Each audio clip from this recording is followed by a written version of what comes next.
실리콘 링이 삽입된 상태로 추가 확대를 원하시는 분들이 많습니다. 그래서 오늘은 이제 실리콘 링이 있는 상태에서 추가 확대를 원하시는 경우 어떤 방법이 가능한지 설명을 드리도록 하겠습니다. 먼저 이제 실리콘 링은 크게 보면 C자 타입이 있고요. 드물지만 T자 타입이 있습니다. 두 가지 다 이제 재수술은 가능합니다. 그래서 이제 일반적인 C 형태의 실리콘 링을 기준으로 설명을 드리도록 하겠습니다.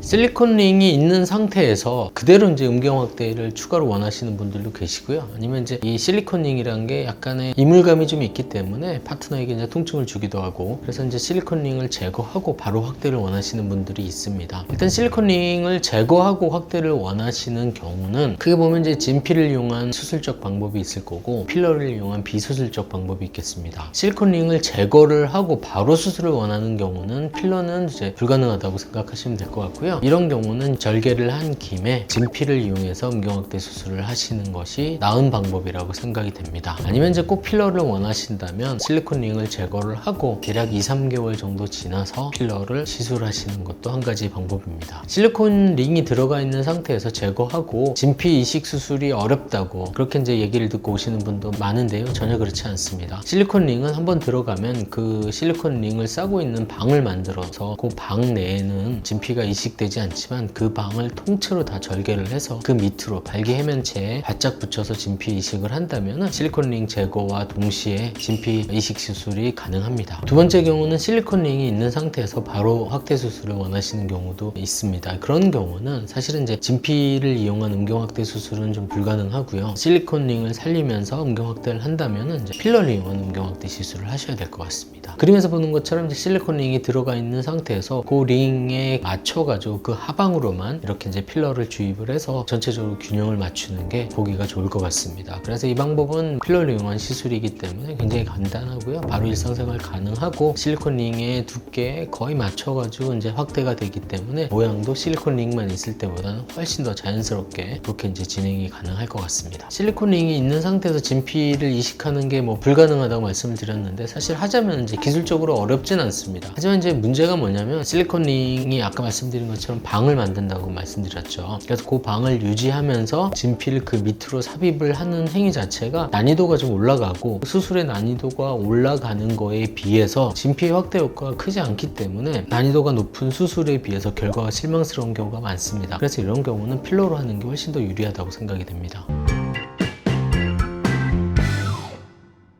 자, 지금까지 이제 실리콘 링이 있는 상태에서 실리콘 링을 제거하든지 아니면 그대로 있는 상태로 추가 확대를 하는 방법에 대해서 설명을 드렸습니다. 실리콘 링은 요즘엔 많이들 수술을 안 하시기 때문에 대부분 삽입한 지 굉장히 오래되신 분들이 많습니다. 그래서 이제 약간의 변화를 위해서 추가 확대를 원하시는 경우가 많은데 간단하게 필러로도 추가 확대가 가능하니까 이런 경우는 한번 문의를 해보시면 도움이 될 것 같습니다. 성기에 실리콘 링만 동그라니 있으면 사우나나 이런 데 갔을 때 약간의 혐오감을 줄 수가 있는데요. 거기에 맞춰가지고 전체적으로 필러를 주입을 하면 훨씬 더 자연스럽게 변하니까 이런 부분도 이제 수술을 결정하는데 한 가지 요소라고 생각하시면 될 것 같습니다.